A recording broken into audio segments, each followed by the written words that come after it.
All right, the iced tea drinking game for today is how many times can you say debate? You drank, so you're already winning. Yeah. Okay. Yes, finally. Oh, never time. Oh, gee, baby. Chris Stirewalt's very first time with us post the television version of us. True. You did the digital hangout with us each day of the Republican National Convention. Couple times.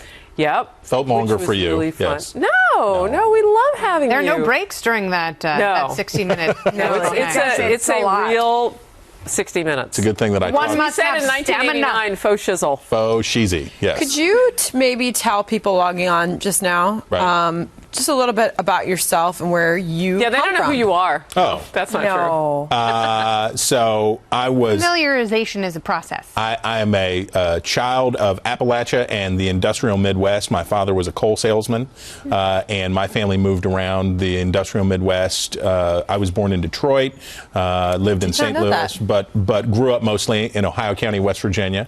And I am a simple country pundit.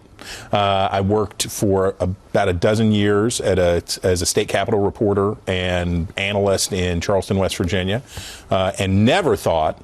You know, the funny thing about God is that I'm glad I don't have to do his job because I would screw it up.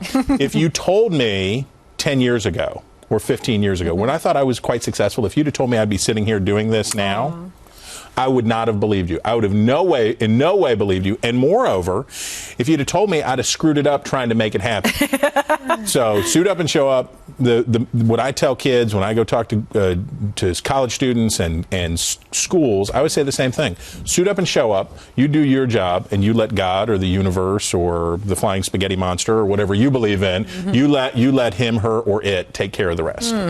Beautiful. All right. I love that. Yeah. As my husband says, do Okay, what you that's love, going to the do it rest for will this follow. day's show. Yeah, exactly. Good to have you. Yeah, so how do you apply that to the election? Well, I do apply it to the election in this sense. I am not in charge of this election, right? Neither is Donald Trump, neither is Hillary Clinton. Who's in charge? The voters of the United States of America are in charge of this election, and they will see their will done. And it will work, and it will happen, and we will have this election. Abraham Lincoln in 1864 could have said, nah, I think an election sounds like a bad idea, guys, don't you? The nation's capital is under threat. The army of Northern Virginia is right there. And do we really want to do this? And how do we really, would it be smart to do it now?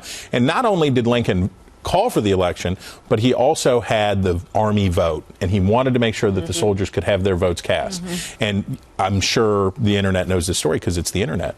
But the votes that came in from the people at home in the Union were against Lincoln, and they were for George McClellan, who was a general that Lincoln had fired, who promised to sue for peace and have the war end with a boundary between the Confederate states and the northern states. And Lincoln thought that he had lost. And then the votes from the army came in. The very people that McClellan said he was trying to save, preserve their lives, the votes from the army came in, and they were overwhelming for Lincoln. They were overwhelming for Lincoln. And those votes in that election saved the Republic and brought about the swift and speedy end of the Civil War and the reunification of the country.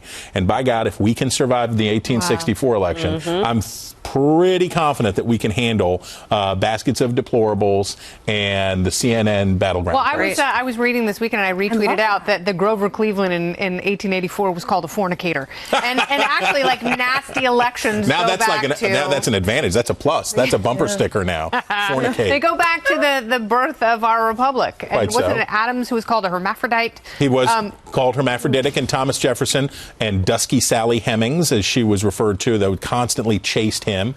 Politics have been gross before. It's just gross at such a larger decibel level and such a larger volume. And social media. Exactly. The fire hose that people are subjected to constantly. You peer out of the world. You say, oh, good morning, world. What's going on today? And the fire hose is immediately turned in your face that not only everything is horrible, but also will never survive. And I've had enough of this defeatist United States. I'm ready for America. Okay, let me ask you a question. Where did you go to college, and what did you major in? I went to Hampden-Sydney College, which is an all-male college college in Virginia, liberal arts college. Enter as boys, leave as men. I majored in history. I majored in history, and with a lot of religion classes. And I'm a strong proponent of a good liberal arts education, so that you can be rooted in the classics, be rooted in the canon, know what your culture is, know what knowledge, learn to appreciate knowledge, and then start to apply it. Interesting. Wow, you are the deep end of the ocean, my friend. You're getting a lot of shout-outs on our Facebook Overtime page. Todd Narden says, I tell you what, this guy's awesome. He doesn't know me yet. Scott Fitzpatrick says, hello from Colorado. Great show today. A lot of people weighing in. Harris, do you have anything? Yeah, actually, I have my own question for you. Piggybacking all of that motivational. The comments must be really bad then. Inspirational. They're all very good. Yeah, okay, I'll ask for a various I'm question. kidding. No. But can we survive the liberal Supreme Court justices, that is, if Hillary Clinton were to win?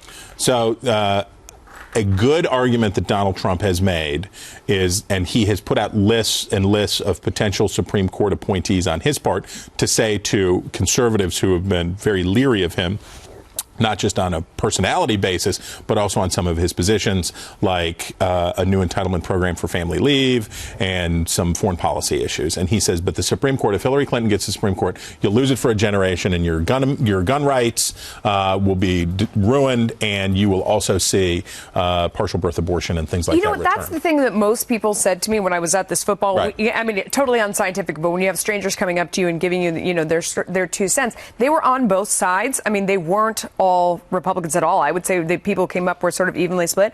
They all said Supreme Court justices, almost all of them. Because like whatever side you're on, like they're like, this is why I'm voting. You're absolutely right. That's the one issue where people, regardless of their contempt possibly for Donald Trump and some of the stuff that's come up about his personal life, and a lot of people that I talk to have issues with that. No, but that's the one issue where they're like, I don't care. I may disagree with him on foreign policy. I may think that he is philosophically untethered. However, the Supreme Court alone is a single issue that will allow. I want to get another question in from the live chat. Tom Poulin says, no, Chris, we the people are not in control of this election. The FBI failed to do its job. How can we trust any arm of the government? Then it's time for a revolution. Right?